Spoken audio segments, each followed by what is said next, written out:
बिस्मिल्लाहिर्रहमानिर्रहीम। अल्हम्दुलिल्लाहि रब्बिल आलमीन वस्सलातु वस्सलामु अला सय्यिदिल अंबिया'i वल मुरसलीन व अला आलिहि व अस्हाबिहि अजमईन। बिस्मिल्लाहिर्रहमानिर्रहीम। वमन कफ़्फ़ल बिनफ्सि रजुलिन वक़ाल व इन लम युवाफ़ि बिही गदन फ़अलैहिल माल फ़इन मातल मक़फ़ूल अन्हु ज़मिनल माल लितहक़्क़ुक़िश शर्त व हुवा अदमुल मुवाफ़ात।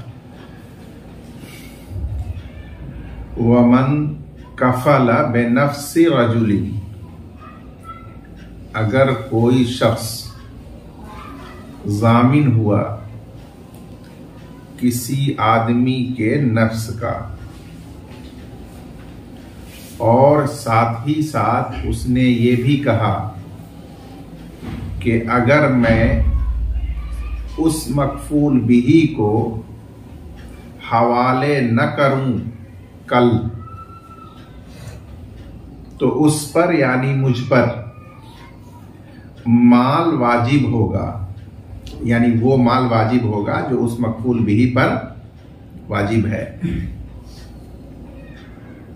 उसके बाद कल आने से पहले ही वो शख्स दुनिया से रुखसत हो गया, मकफूल अन्हु का इंतकाल हो गया। फ़इन मातल मकफूल अन्हु, बस अगर वो मकफूल अन्हु शख्स जिसके नफ्स की जमानत ली गई थी वो कल आने से पहले इंतकाल कर जाए तो अब उसे हवाले करने की कोई सूरत मुमकिन नहीं है, इसलिए वो शर्त पाई गई आदम मुआफात की। लिहाजा उस शर्त के साथ जो उसने माल की जमानत ली थी उस माल का वो जामिन होगा लितहक्कुक़ शर्त पाए जाने की वजह से, और वो है हवाले न करना, हाजिर न करना। ये मसला माक़बल में जिक्र किया जा चुका है, लेकिन उसमें मकफूल अन्हों की मौत का तज़किरा नहीं था। इसमें वक्त मुकर्रर से पहले मकफूल अन्हों की मौत का तज़किरा हो गया, इस वजह से फिर इसको जिक्र फरमाया जी। क़ाल वमन इद्दआ अला आखर मिअत दीनार बय्यनहा औ लम युबय्यिनहा हत्ता तकफ़्फ़ल बिनफ्सिही रजुलुन अला अन्नहु इन लम युवाफ़ि बिही गदन फ़अलैहिल मिअतु फलम युवाफ़ि बिही गदन फ़अलैहिल मिअतु इंद अबी हनीफ़ा व अबी यूसुफ रहिमहुल्लाह व क़ाल मुहम्मदुन रहिमहुल्लाह इन लम युबय्यिनहा हत्ता तकफ़्फ़ल बिही हत्ता तकफ़्फ़ल बिही रजुलुन थुम्मा इद्दआ बअद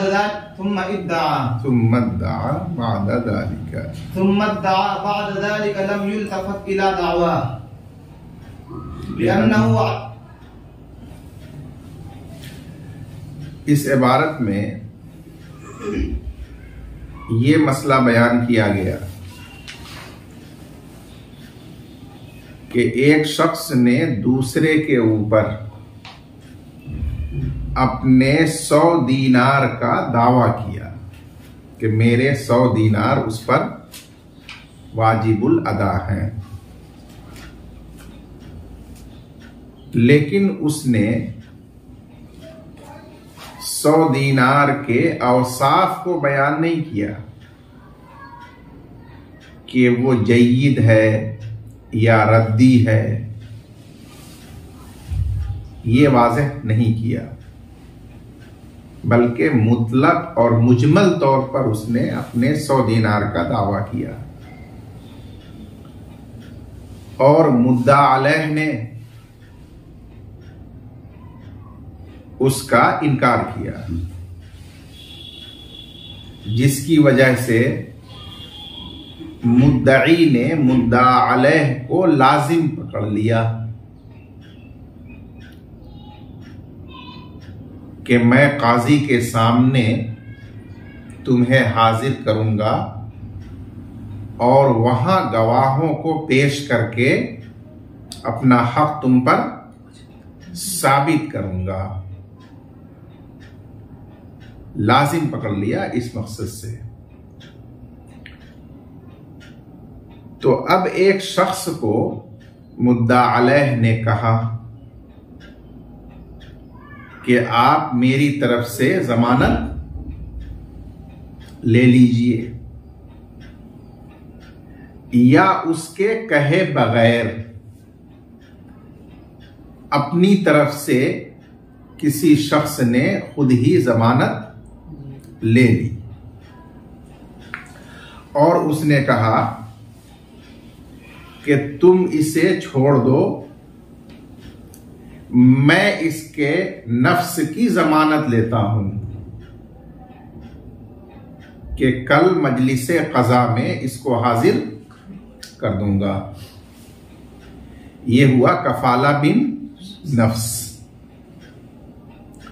और इस कफाला बिन नफ्स के साथ साथ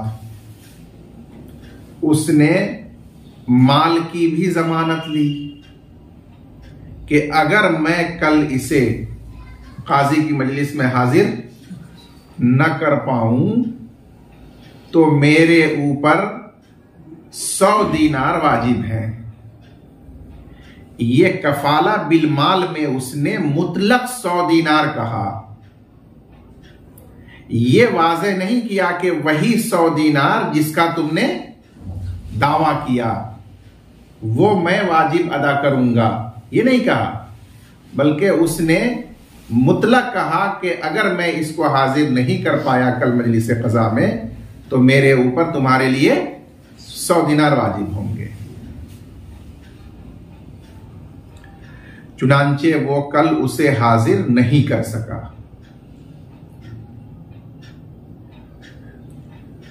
तो क्या वो कफाला बिलमाल जो 100 दीनार के मुतालिक उसने मुनाकिद किया था वो सही है और उसकी वजह से 100 दीनार उस पर वाजिब होंगे, या वो सही नहीं है और 100 दीनार वाजिब नहीं होंगे? इसमें इख्तिलाफ है। हजरत इमाम अबू हनीफा और इमाम अबू यूसुफ रहिमहुमुल्लाह के नजदीक वो कफाला बिलमाल सही है।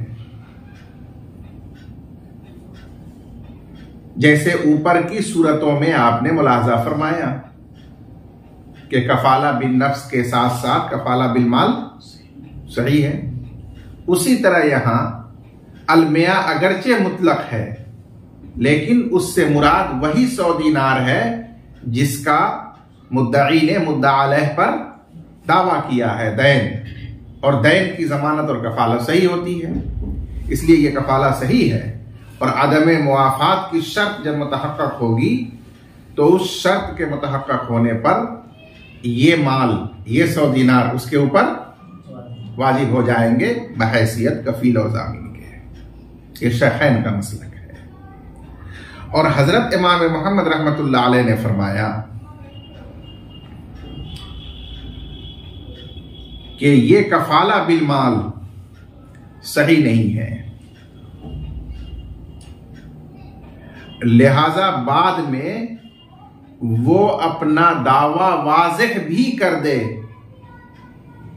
फिर भी उसका एतबार नहीं किया जाएगा और उस कफील के ऊपर 100 दिरहम वाजिब, 100 दीनार वाजिब नहीं होंगे, क्योंकि वो सिर्फ कफील बिन नफ्स है, उसके साथ कफील बिल माल वो नहीं है।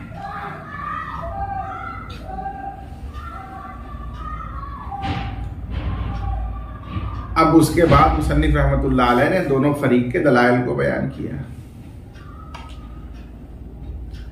दलाइल का हासिल यह है कि इमाम मोहम्मद रहमतुल्लाह अलैह के नजदीक उस शख्स ने अक़दे कफाला के वक्त ये कहा है कि मेरे जिम्मे 100 दीनार वाजिब होंगे, उन 100 दीनारों को मंसूब नहीं किया उसके जिम्मे की तरफ कि जो उसके जिम्मे में 100 दीनार वाजिब है मैं उसकी जमानत लेता हूं, ऐसा उसने मंसूब और मुक़य्यद नहीं किया है, बल्कि उसने मुतलक 100 दीनार अपने जिम्मे में वाजिब किया है, तो ये अपने इतलाक पर जारी होगा। और उसमें एहतिमाल होगा रिश्वत का, कि वो मुद्दई को छोड़ने के लिए अपनी तरफ से रिश्वत के तौर पर ये 100 दीनार देने की बात कर रहा है, ये उसमें एहतिमाल होगा। इस एहतिमाल की वजह से ये कफाला सही नहीं होगी। दूसरी दलील इसकी ये दी कि जब उसने मुद्दई ने 100 दीनार के औसाफ को बयान ही नहीं किया था तो उसका दावा मजहूल था, और जब दावा मजहूल हो तो मुद्दा अलैह को हाजिर करना ही वाजिब नहीं होता है। जब मुद्दा अलैह का हाजिर करना ही वाजिब नहीं है दावा मजहूल होने की वजह से, तो उसके नफ्स की जमानत भी सही नहीं होगी, और जब नफ्स की जमानत सही नहीं होगी तो माल की जमानत भी सही नहीं होगी, क्योंकि माल की जमानत तो नफ्स की जमानत ही पर मुतफर्रे है कि अगर मैं हाजिर नहीं कर सकूं तो मेरे ऊपर वो माल वाजिब है। ये दूसरी दलील इमाम अहमद रहमतुल्लाह अलैह की बयान की। और हजरत इमाम अबू हनीफा और इमाम अबू यूसुफ रहमहुल्लाह की दलील ये है कि जो कफील ने अलमिया कहा है कि मेरे ऊपर 100 दीनार वाजिब है, उसमें उसने अलिफ लाम के साथ मुअर्रफ जिक्र किया है, और मुअर्रफ की मुराद मुअय्यन होती है। तो बस उससे मुराद वही 100 दीनार है जिसका दावा मुद्दई ने किया है बतौर दैन, और दैन की जमानत सही है, इसलिए ये जमानत सही हो। रहा ये मसला कि उसका दावा मजहूल है क्योंकि 100 दीनार के औसाफ को बयान नहीं किया, तो उसका जवाब ये दिया गया कि उर्फ में इब्तिदाअन दावा मुजमल और मजहूल ही किया जाता है, फिर जब काजी के सामने उसको साबित करने की नौबत आती है तब वहां उसकी तफसीलात बयान की जाती है। पहले उसको मुजमल और मुबहम ही रखा जाता है ताकि मुखालिफ उसका जवाब तैयार न कर ले, उसकी काट तलाश न कर ले। इसलिए दावा मजलिस क़ज़ा से बाहर मुबहम और मुजमल ही रखा जाता है, मजलिस क़ज़ा में उसको बयान किया जाता है, यानी उसकी तफसीलात की जाती है। इसलिए उर्फ के मुताबिक जो दावा इब्तिदाअन मुजमल और मुबहम है उस दावा के बारे में तवक्कुफ किया जाता है। जब मजलिस क़ज़ा में उसको बयान और वाज़ेह कर दिया पूरी तफसील के साथ, तो अब यह जाहिर हो जाता है कि वो दावा सही है, लिहाजा वो दावा मुतबर हो जाता है। उसी तरह यहां कि 100 दीनार को अगरचे उसने मुजमल रखा और औसाफ उसके बयान नहीं किए, लेकिन जब मजलिस क़ज़ा में उसको वाज़ेह और बयान कर देगा तो अब वो दावा मुतबर हो जाएगा। जब वो मुतबर हो जाएगा तो असले दावा ही उसका सही हो जाएगा, इब्तिदा से इब्तिदा के साथ इस बयान को लाहिक किया जाएगा। जब असल दावा सही होगा तो उसकी बुनियाद पर वो मदयून होगा जिस पर दावा किया गया मुद्दा अलैह, और उसके नफ्स की जमानत भी सही होगी, और अदम मुआफात की शर्त पर उसके ऊपर माल वाजिब की जमानत भी सही हो जाएगी, जैसा कि ऊपर 2 मरतबा गुजर चुका है। इसलिए ये जमानत सही है। अल्लामा क़ुदूरी रहमतुल्लाह अलैह ने इरशाद फरमाया, अगर किसी ने दावा किया दूसरे पर 100 दीनार का, जिसको बयान किया यानी जिसके औसाफ को बयान किया या जिसको बयान नहीं किया, हुक्म दोनों सूरतों में एक है। यहां तक कि उस मुद्दा अलैह के नफ्स की किसी ने जमानत ले ली इस शर्त पर कि अगर उसको कल हवाले नहीं करेगा, हाजिर नहीं करेगा, तो उस पर 100 दीनार वाजिब होंगे।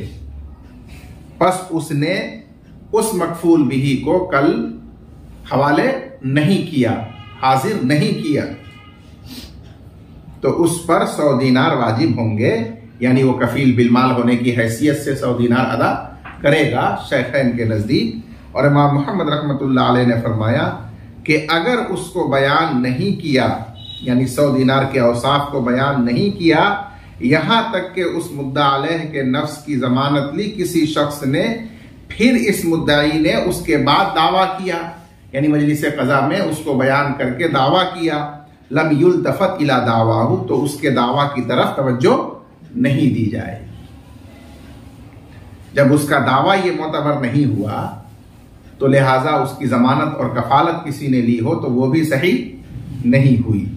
लिअन्नहु अल्लक़ माल मुतलक़न बिख़तरिन, इसलिए कि उस कफील ने माले मुतलक को मुअल्लक़ किया शर्त पर। खतर के माने शर्त, अदम मुआफ़ात की शर्त पर।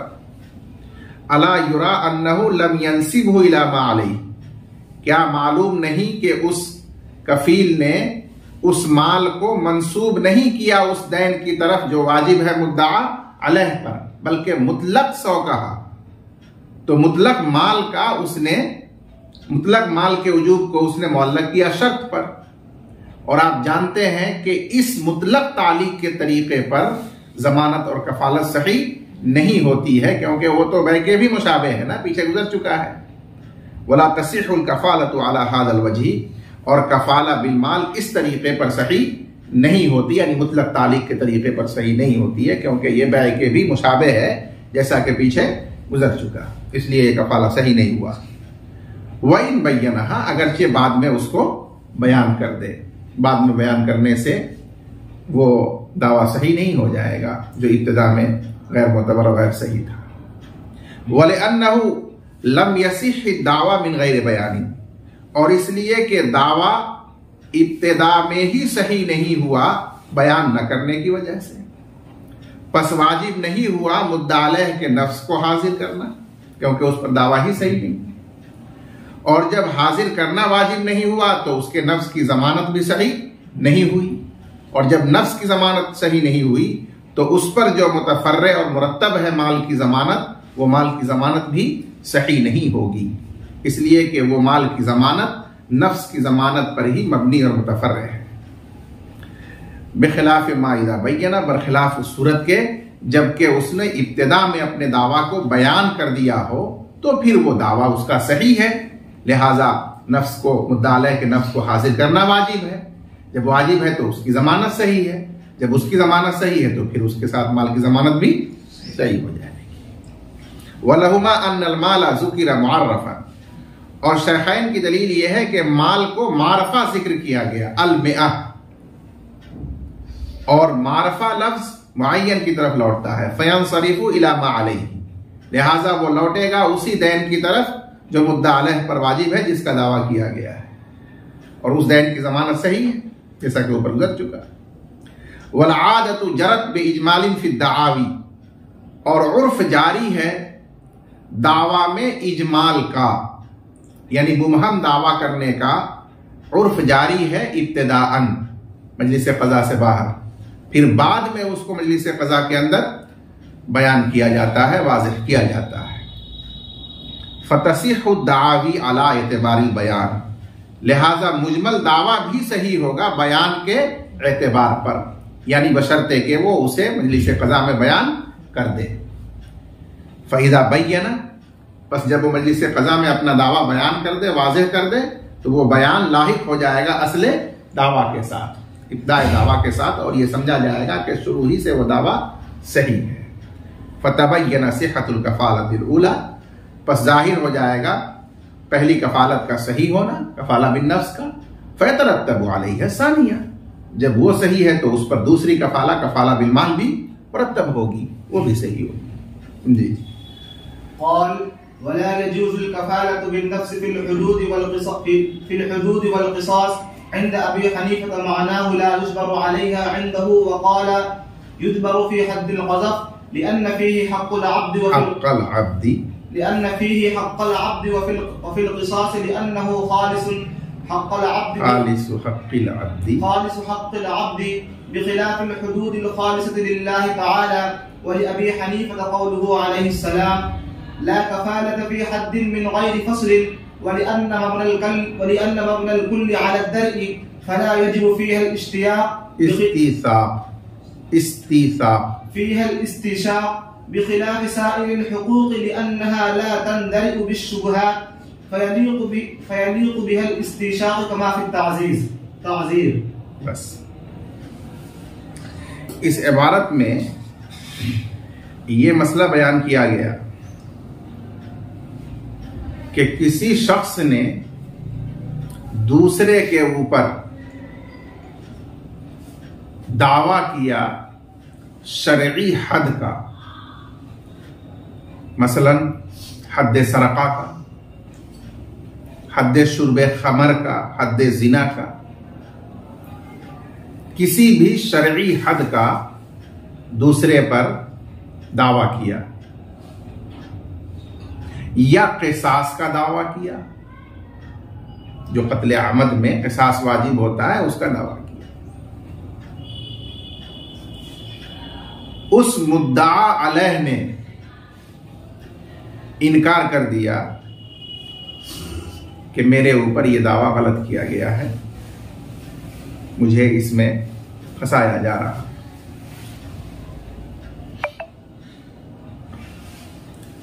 तो इस मुद्दई ने उसको लाजिम पकड़ लिया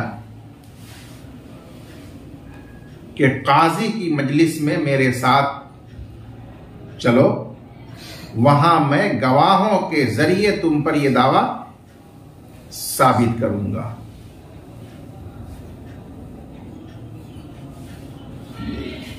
वो काजी की मजलिस में आ गया, लेकिन जाहिर है कि काजी की मजलिस में तो पहले से मामलात ज़ेरे गौर होते हैं, उसकी तारीख तय होती है। इसलिए अब उसने कहा कि मैं यहां इंतजार नहीं कर सकता हूं, मैं जा रहा हूं। तो मुद्दई ने कहा कि हरगिज नहीं, तुम जाकर के रुपोश हो जाओगे, लापता हो जाओगे, भाग जाओगे, इसलिए मैं तुम्हें छोड़ने वाला नहीं हूं। तुम जहां जाओगे मैं भी साथ साथ लगा रहूंगा। लाजिम पकड़ लिया।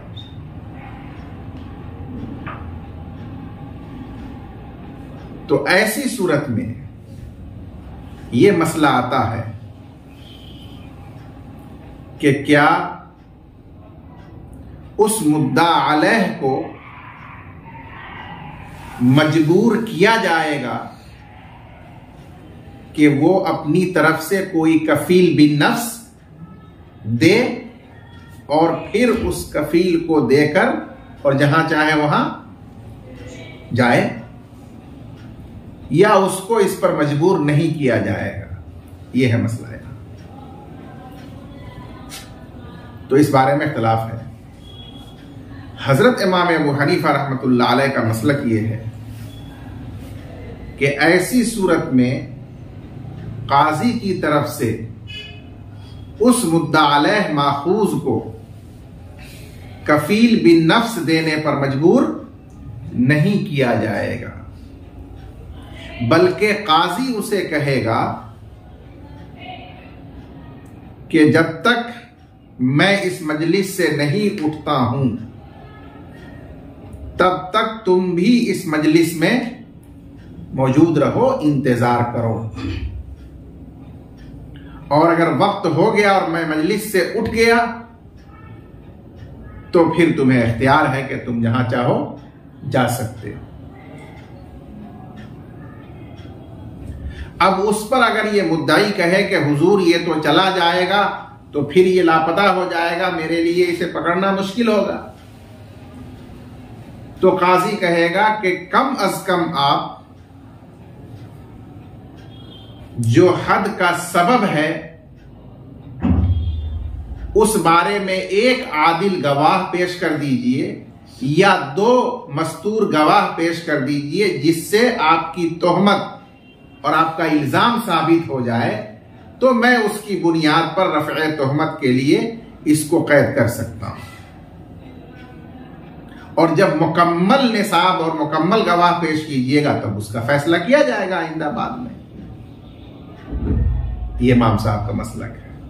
तो बस अगर उस मुद्दई ने एक आदिल गवाह को पेश कर दिया जिसने ये गवाही दे दी कि वो जुर्म इसने किया है जिसकी हद का दावा किया जा रहा है उस पर, या 2 मस्तूर गवाहों ने जिनका आदिल होना मालूम नहीं है उन्होंने इस बात की गवाही दे दी, तो तोहमत उस पर साबित हो जाएगी मूजिब हद जुर्म की।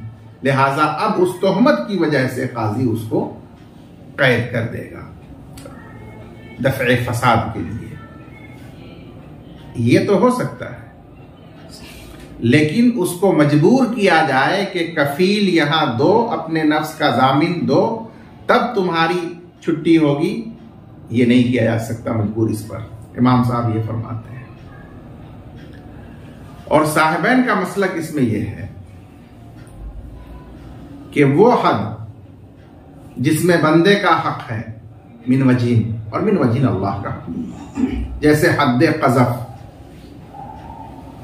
हर हद अल्लाह का हक है, तो हद क़ज़फ़ भी हक़ुल्लाह है, लेकिन उसमें साथ साथ बंदे का भी हक है कि उसकी बेइज्जती और बेहुरमती हुई है। या जैसे क़िसास, ये खालिस बंदे का हक है, इसीलिए अगर बंदा क़िसास माफ कर दे तो वो माफ हो जाता है। तो वो हुदूद जिनमें बंदे का भी हक है, या वो क़िसास जो खालिस बंदे ही का हक है, अगर उसका दावा किसी पर किया गया और उसको साबित करने के लिए मुद्दाई ने मुद्दा अलैह को, मतलूब को लाजिम पकड़ रखा है, छोड़ने के लिए तैयार नहीं, तो साहिबैन के नजदीक उस मुद्दा अलैह को कफील देने पर काजी की तरफ से मजबूर किया जाएगा कि अगर तुम अपनी जरूरत के लिए जाना चाहते हो तो कफील देकर जा सकते हो, उसके बगैर जाने की कोई सूरत नहीं है। यह माना है कफील देने पर उसको मजबूर किया जाएगा साहिबैन के नजदीक। जैसे दीगर हुकूकुल इबाद के अंदर जब मुद्दाई किसी हक का दावा करे और दूसरा उस हक को देने से इनकार करे, तो मुद्दाई उसको लाजिम पकड़ सकता है और मजबूर किया जाएगा उसको कफील और जामीन देने पर। उसी तरह से इन हुदूद के अंदर भी हुक्म है साहिबैन के नजदीक। हाँ, तीसरी किस्म है वो हुदूद जो खालिस हक़ुल्लाह है, जैसे हद सरक़ा है, हद शुर्ब खबर है, तो वो चूंकि खालिस हक़ुल्लाह है इसलिए उसमें कफील देने पर उसे बिल इत्तिफाक मजबूर नहीं किया जाएगा, क्योंकि उसका कोई बंदा मुतालिब नहीं है। ये साहिबैन का मसलक है। अल्लामा क़ुदूरी रहमतुल्लाह अलैह ने फरमाया, वला यजूज़ुल कफ़ालतु बिन नफ्सी फिल हुदूदी वल क़िसासी इंदा अबी हनीफा, और जायज नहीं है कफाला बिन नफ्स, हुदूद और क़िसास में हजरत इमाम अबू हनीफा रहमतुल्लाह अलैह के नजदीक इसका मतलब यह है कि उस मुद्दा अलैह को, मतलूब शख्स को उस कफाला पर मजबूर नहीं किया जाएगा कि वो कफील दे अपनी तरफ से नफ्स का, इंदहु इमाम साहब के नजदीक। और साहिबैन ने फरमाया युजबरु फी हद्दिल क़ज़फ़, उसको मजबूर किया जाएगा कफील देने पर हद क़ज़फ़ में, इसलिए कि उसमें बंदे का हक है, और क़िसास में इसलिए कि वो खालिस बंदे का हक है, बरखिलाफ उन हुदूद के जो खालिस हैं अल्लाह ताला के लिए, उनमें कफील देने पर मजबूर बिल इजमा नहीं किया जाएगा।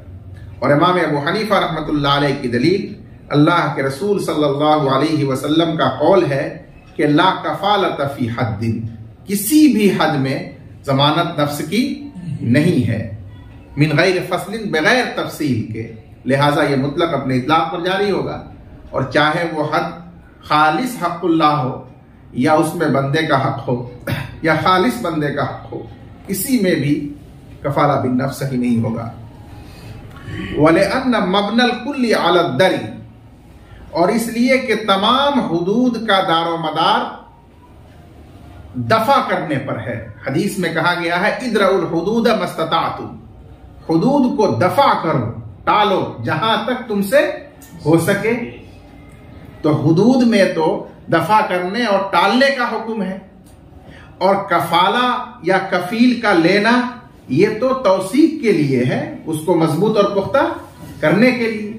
तो जब हुदूद में उसे टालने और दफा करने का हुक्म है तो उसमें कफील लेना कतन उसके मुनासिब नहीं होगा, क्योंकि कफील लेना तो उसको मजबूत और पुख्ता करने के लिए है, ये तो मौजूद मकसद के खिलाफ हो जाएगा, इसलिए उसमें कफील देने पर मजबूर नहीं किया जाएगा। और इसलिए कि तमाम हुदूद की बुनियाद दारोमदार टालने और दफा करने पर है, लिहाजा उन हुदूद में तौसीक वाजिब नहीं होगी बल्कि जायज नहीं होगी।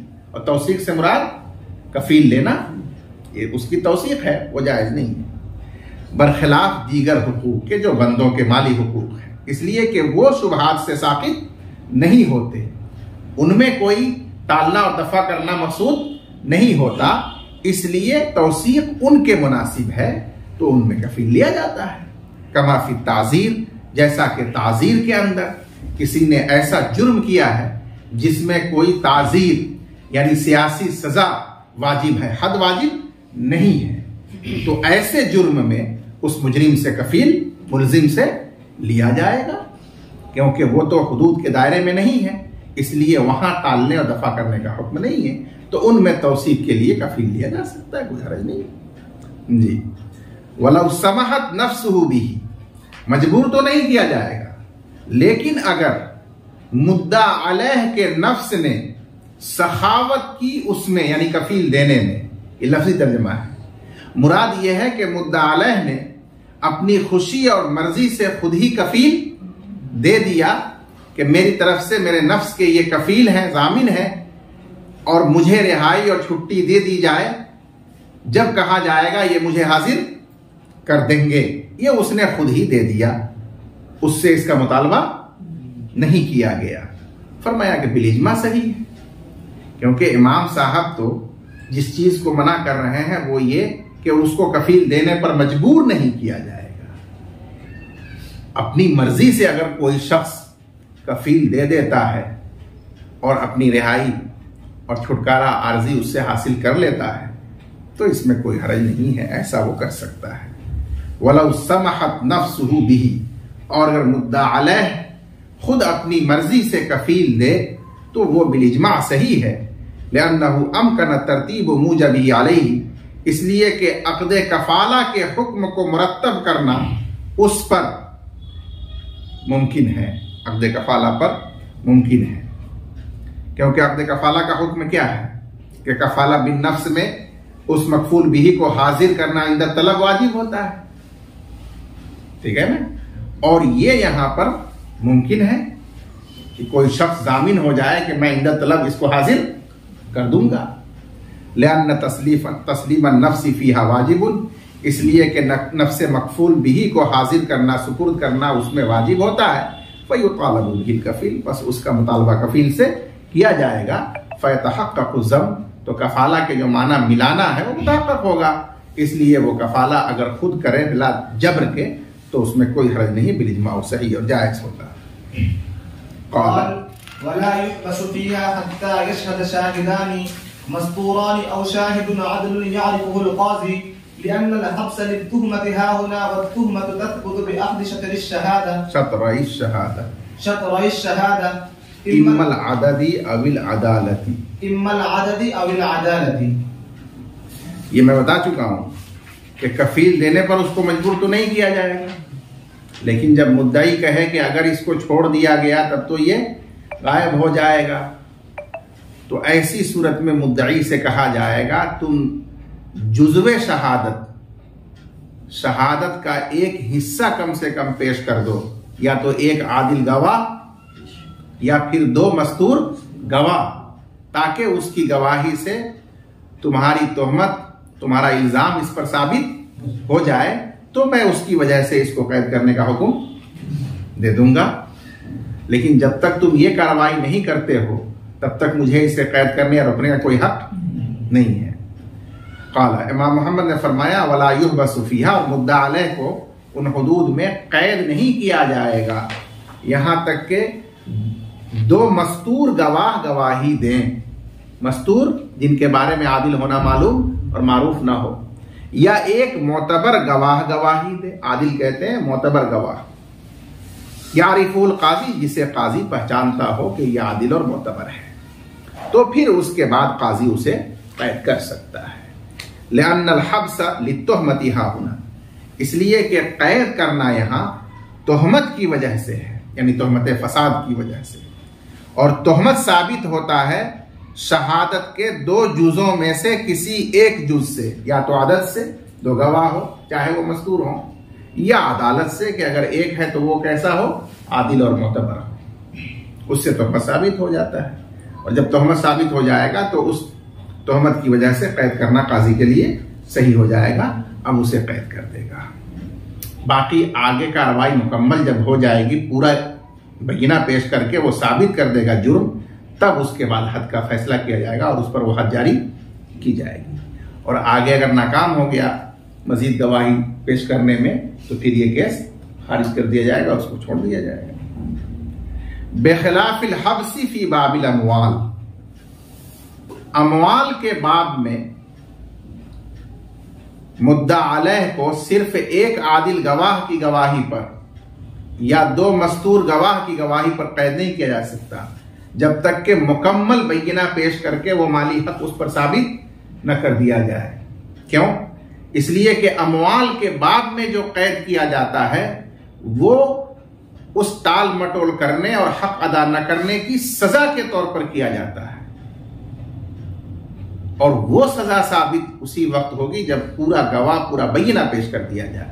और यहां जो कैद किया जा रहा है यह तोहमत और इल्जाम की बुनियाद पर किया जा रहा है, इसलिए यहां पर शहादत के एक जुज की बुनियाद पर भी तोहमत साबित होगा और यह कैद करना सही होगा।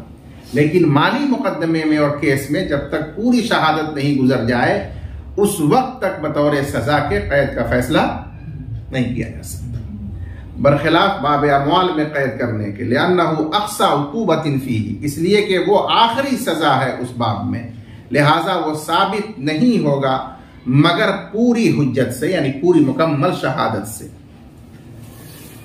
वज़ुकिर फ़ी अदबिल क़ाज़ी अन्ना अला क़ौलिहिमा ला युहबसु फ़िल हुदूद वल क़िसास बिशहादतिल वाहिदी लिहुसूलिल इस्तिसाक़ बिल कफ़ाला। अब वो बात जो हमने पहले इशारतन कही कि ये शहादत के एक जुज की बिना पर कैद जो किया जाएगा वो इमाम साहब का मसलक है, साहिबैन के नजदीक उसको कैद नहीं किया जाएगा क्योंकि उनके नजदीक तो कफील देने पर मजबूर कर किया जाएगा। जब वो कफील दे देगा तो तौसीक साबित हो गई, हासिल हो गई कि अब वो कहीं फरार नहीं हो सकता, इसलिए अब उसे कैद करने की कोई जरूरत नहीं पड़ेगी। इसलिए फरमाया, और मबसूद के अदबुल काजी में जिक्र किया गया है कि साहिबैन के कौल के मुताबिक इस मुद्दा अलैह मुल्जिम को कैद नहीं किया जाएगा हुदूदो क़िसास में एक आदिल की गवाही पर। क्यों नहीं किया जाएगा? लिहुसूलिल इस्तिसाक़ बिल कफ़ाला, क्योंकि तौसीक हासिल हो जाती है साहिबैन के मसलक के मुताबिक कफ़ाला बिन नफ्स की वजह से। जब उससे कफील ले लिया जाएगा तो अब उसे कैद करने की कोई वजह नहीं बनती।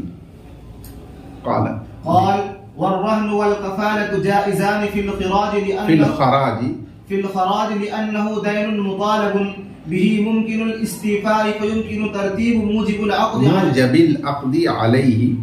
अक़्द अलैहि फीहिमा। बस खराज जो सरकारी लगान वाजिब किया जाता है इस्लामी ममलकत के अंदर जमीन पर, जो खराजी जमीन होती है, खराजी जमीन पर, तो वो खराज जो होता है वो भी जिम्मे में वाजिब दैन होता है।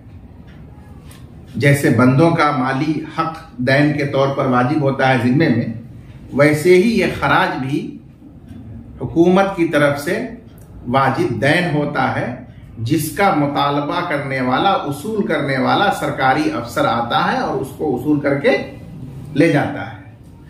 अब जब उसूल करने वाला अफसर आया खराज उसूल करने के लिए, तो जिस पर खराज वाजिब था उसने बजाय वो खराज अदा करने के उसके एवज में अपना कोई सामान गिरवी और रहन के तौर पर रखा कि ये रख लिया जाए, जब मैं खराज दूंगा तो फिर ये मुझे छोड़ दिया जाएगा, लौटा दिया जाएगा।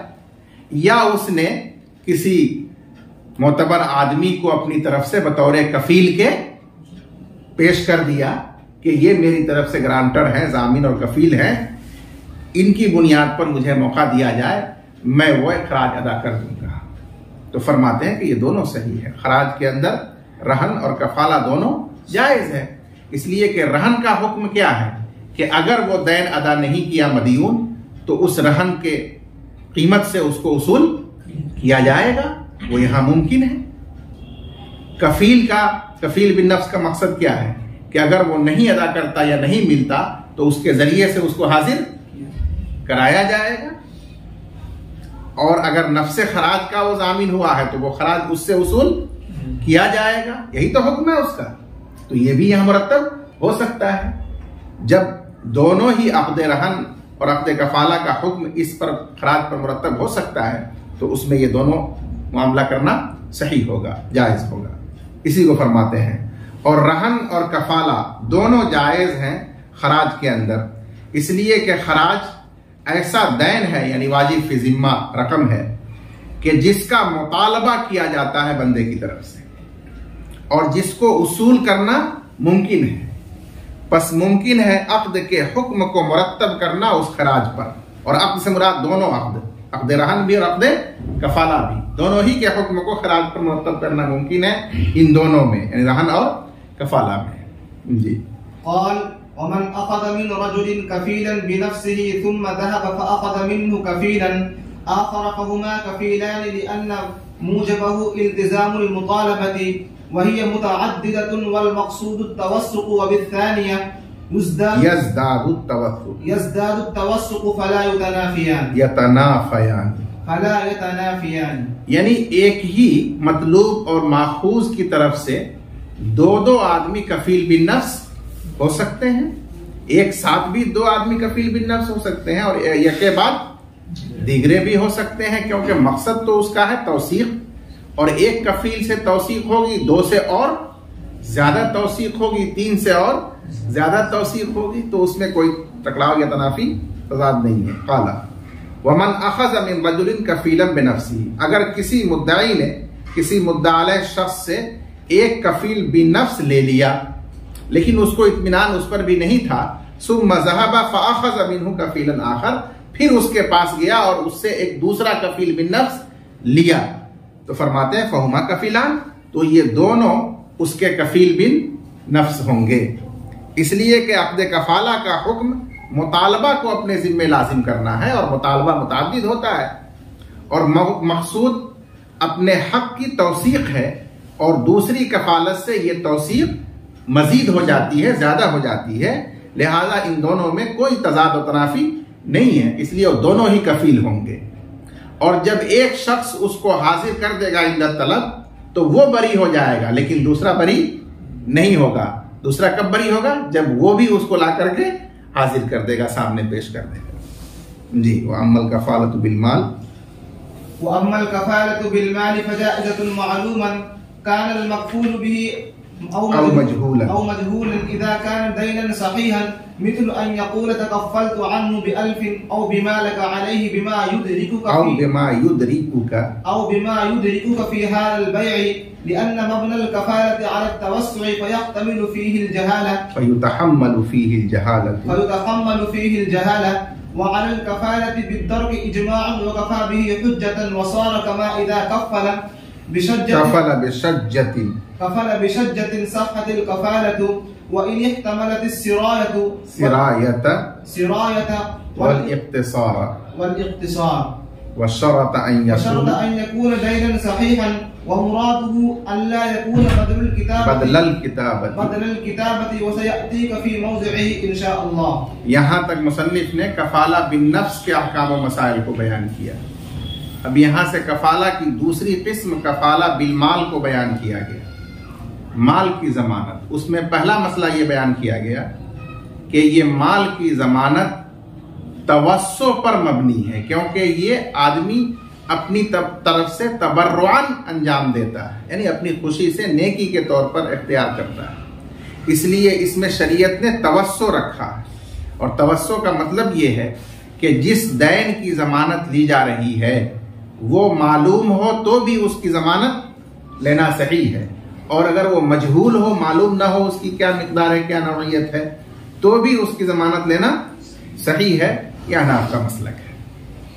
बरखिलाफ बै के कि वो अक़्द मुआवजा है, उसमें तवस्सो नहीं है, बल्कि उसमें फरीक़ैन के दरमियान हिसाब में, लेन देन में तंगी हुआ करती है, इसलिए वहां पर जहालत को बाइस निज़ा करार दिया गया और जहालत के साथ वो बै सही नहीं होती है। लेकिन यहां पर मकफूल बिही जो दैन है, जिसकी जमानत ली जा रही है, वो मालूम हो तो भी जमानत ली जा सकती है उसकी, और मजहूल हो तो भी उसकी जमानत लेना सही है। इसको बयान फरमाया। वह अम्मल कफालत बिल माल फजाइज़तुन, और बहरहाल माल की जमानत तो मुतलकन जायज है, वो माल मालूम हो जिसकी जमानत ली गई, या वो मजहूल हो।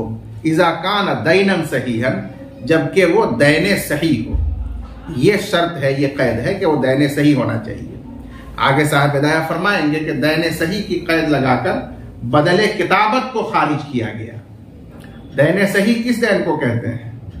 वो दैन जो जिम्मे से साकित नहीं हो सकता मगर अदा करने से या साहिब दैन के माफ करने से, ऐसे दैन को दैन सही कहते हैं। और जो बदले किताबत है, वो मुकातब अगर खुद आजिज हो जाए तो भी क्या हो जाएगा?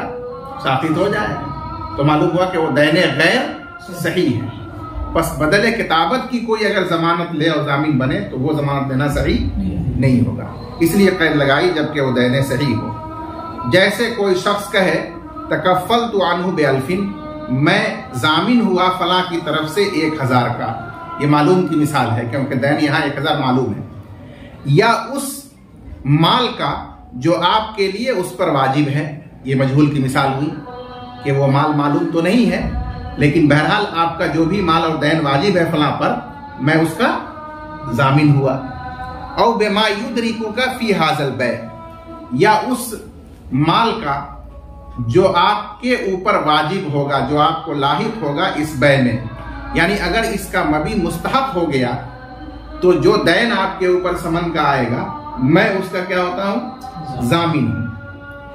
इन तमाम सूरतों में वो दैन मजहूल है, उसकी भी जमानत लेना सही हो जाएगा। लिअन्न मबनल कफालत अला तवस्सु, इसलिए कि कफाला का दारो मदार उसात पर है, बस उसमें जहालत बर्दाश्त की जाती है। फ़यतहम्मलु फ़ी जहालत, बस उसमें जहालत बर्दाश्त कर ली जाती है क्योंकि वो तबर्रुअ है। और कफाला बिद्दर्क पर तमाम उम्मत का इजमा है। कफाला बिद्दर्क वही है कि मबी अगर मुस्तहक हो गया तो उसका जो समन है, मैं उसका जामीन हूं, मैं उसकी जमानत लेता हूं, उसको जमान बिद्दर्क कहते हैं। उसके ऊपर तमाम उम्मत का इजमा है कि ये जमान बिद्दर्क सही है, हालांकि उसमें वो मजहूल होता है, मकफूल भी मजहूल होता है। तो मालूम हुआ कि मजहूल भी हो दैन तो भी उसकी जमानत सही हो जाती है। और कफा भी हुज्जतन, और ये इजमा काफी है हुज्जत। जिस तरह शरीयत में किताब और सुन्नत हुज्जत है, इजमा भी काफी है हुज्जत। वसारा कमा इदा कफल बिशज्जतिन, और ये ऐसा ही हुआ जैसा कि जब किसी ने जमानत ली सर फोड़ने की। क्या मतलब? सर फोड़ने की जमानत का मतलब ये है कि एक शख्स ने किसी का सर फोड़ दिया, सज्जतुन कहते हैं उसको। अब जाहिर है कि जिसका सर फूटा है वो फोड़ने वाले को पकड़ लिया, उसके वरसा ने पकड़ लिया, नहीं छोड़ रहे हैं। तो अब वहां कोई शख्स जमानत लेता है कि मैं इस सर फोड़ने वाले की तरफ से जमानत लेता हूं इस अमल की। यहां मुराद है खतान सर फोड़ना, क्योंकि जहां अमदन सर फोड़ा जाता है उसमें तो किसास वाजिब होता है, किसास की जमानत तो नहीं ली जा सकती। लेकिन जहां खतान सर फोड़ा गया है वहां उसकी दियत वाजिब होती है, तो उसकी जमानत किसी शख्स ने ले ली तो वो जमानत लेना सही है। हालांकि यहां पर मजहूल है इस माना कर कि हो सकता है वो सर का फोड़ना अंदर तक सिरायत कर जाए और आदमी मर जाए, तो पूरे बदन की, पूरे नफ्स की दियत वाजिब हो जाएगी। और अगर सिर्फ उसी जगह तक महदूद रहे जहां चोट लगी है तो कम दियत वाजिब होगी। तो अब यहां जो मिकदार है उस सर फोड़ने की दियत की, वो फिलहाल मजहूल है। आइंदा वो पूरे नफ्स की दियत भी हो सकती है और एक उज़्व की दियत भी हो सकती है, वो आइंदा के अहवाल पर मुनहसिर है। इसके बावजूद भी उसकी जमानत लेना सही है। तो इससे मालूम हुआ कि मजहूल की जमानत लेना सही है। कमा इदा कफल बिशज्जत सह्हतिल कफाला, जैसा कि जब किसी ने जमानत ली किसी के सर फोड़ देने की, तो ये जमानत सही है। अगरचे ये सर फोड़ना एहतिमाल रखता है अंदर तक सिरायत करने का और उसकी वजह से जान जाने का, और एक एहतिमाल रखता है अपने महल तक मुनहसिर होने का कि अंदर तक सिरायत न करे, जख्म वहीं तक रहे। दोनों सूरतों में दियत की मिकदार मुख्तलिफ हो जाएगी, तो वो मजहूल है। इसके बावजूद भी उसकी जमानत लेना सही है। ये इस बात की नजीर हो गई। अल्लामा कुदूरी ने शर्त लगाई है कि वो दैन सही हो, तब उसकी जमानत सही होगी। और अल्लामा कुदूरी की मुराद ये है कि वो बदले किताबत ना हो, क्योंकि उसकी जमानत सही नहीं होती है। वो दैन ज़ईफ, दैन गैर सही कहलाता है, क्योंकि वहां अदा किए बगैर और साकित किए बगैर, जब मुकातब खुद आजिज हो जाए अदा करने से तो भी वो साकित हो जाता है, वो दैन गैर सही है। और दैन गैर सही की जमानत लेना सही नहीं है। वसयाती कफ़ी मौज़िही इंशाअल्लाह ताला, ये किताबुल मुकातब में तफसील के साथ इंशाअल्लाह मसला आएगा। अल्लाहु आलम।